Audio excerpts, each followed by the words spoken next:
The other thing that I have that's going for me is Jack. I don't know if I call him my mentor or my father figure, or I'll just call him my best friend, my only friend. He's the smartest guy I know, heart of gold. We sometimes talk for hours. And he's the biggest, but he's my biggest fan.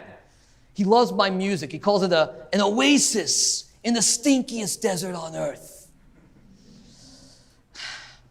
In fact, a few weeks ago, he found a guitar in the junkyard. Scuffed up, but the strings were still there. It worked fine. And he gave it to me on one condition, that every night I would sing him at least one song. What a guy. Well, when I got back from the scene you just witnessed, he was outside my shelter, and he looked ticked off. Jeff, I was downtown today, and I saw you throw money in some guy's face. What was that about? You're a representative of the homeless community. You do that, they're not going to want to talk to any of us. Oh, come on, Jack. You know how these guys are. They think if they give you money, that they have all the rights to tell you all the ways you've screwed up your life. I wanted his $2. I didn't also want his 2 cents. He keeps on going, though, as if I didn't speak. And another thing. Last night, I hear that you walked into Stella's tent. Poor girl is sick with the flu, and you got right up into her face, and you told her that you hope she's sick for weeks so she won't bother you about that brain thing again. You don't talk that way to family. We get enough of that from the people on the streets. You don't do that here. If anybody else, given my state of mind, if anybody else had talked to me the way he talked to me, I might have lost it. But it was Jack, so I held my tongue, which gave him the opportunity to soften. Jeff, I'm scared for you, man. Ever since you showed up at the junkyard, you've been nothing but anger. And I'm concerned that anger is eventually gonna push you over the edge. And then you're gonna be just like Stella. I looked at him like he was crazy. Jack, Stella is a schizophrenic. My anger is not gonna make me just like Stella. Snorts at me. He likes to do that sometimes. Jeff, how many times have I told you? We're not just caricatures. We're all living, breathing people. Each of us with a backstory. Like you take Stella, for instance. You go back 6 years, and that woman was working as a nurse. She was making it in the real world. She could have wound up continuing that, but she held on to anger. She thought everybody had messed with her life her whole life. And the anger kept on growing and growing and growing. It was like a ticking time bomb, which was bound to eventually go off.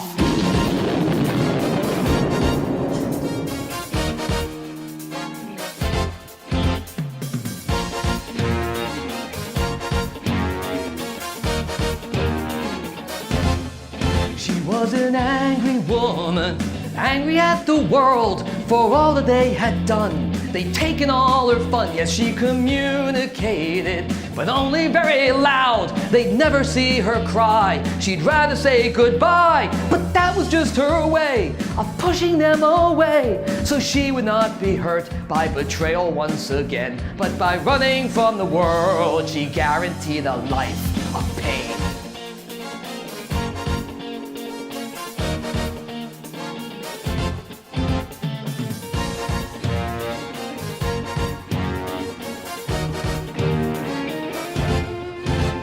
A life of sadness punctuated by abuse, by relatives and friends who never made amends, and many years of counseling helped to make her see the fictitious fallacy of her inadequacy. But as they opened up her eyes to all the lifelong lies, she started to perceive bad intentions everywhere. So now from everyone she flinches, and she doesn't budge an inch at all. Jeff, I don't know if you know about schizophrenia. It's genetic, but it also needs an environmental trigger. Stella could have gone her entire life without ever going into the schizophrenia, but her anger kept on building inside of her until it triggered the worst thing inside of her. That's when she started sliding downhill, and that's what eventually brought her to what you see here today. after all of the abuse, she could easily be bruised. So if you touched her the wrong way, she'd recoil as if in pain. And like a hemophiliac, her wounds would never scab and heal.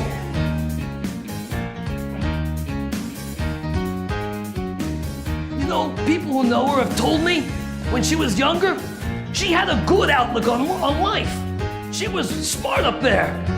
In her youth, her style was to always smile. She forgave and trusted without a thought. But now she's on her guard. She's let herself turn hard. She's locked away all the pain she feels in her heart. 'Cause when you lock yourself inside, then it's easier to hide. So you don't have to be afraid that one day you'll be betrayed. But behind the stone and glass, she can't see the good times pass her by.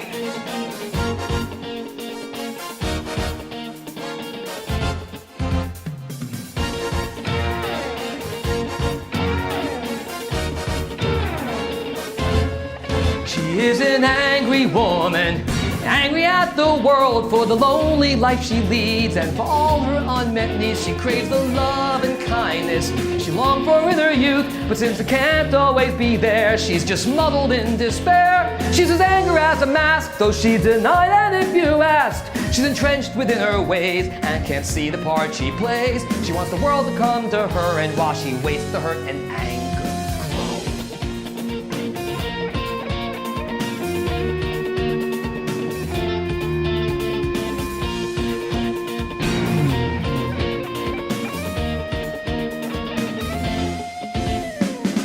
She is an angry woman.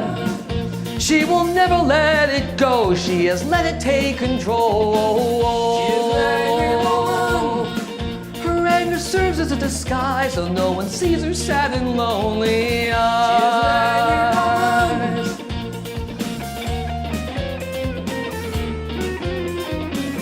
She is an angry woman. And she'll never learn to win until she sees the blame within herself.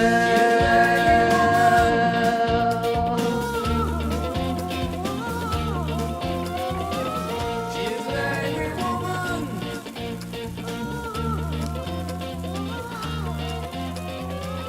She's an angry woman.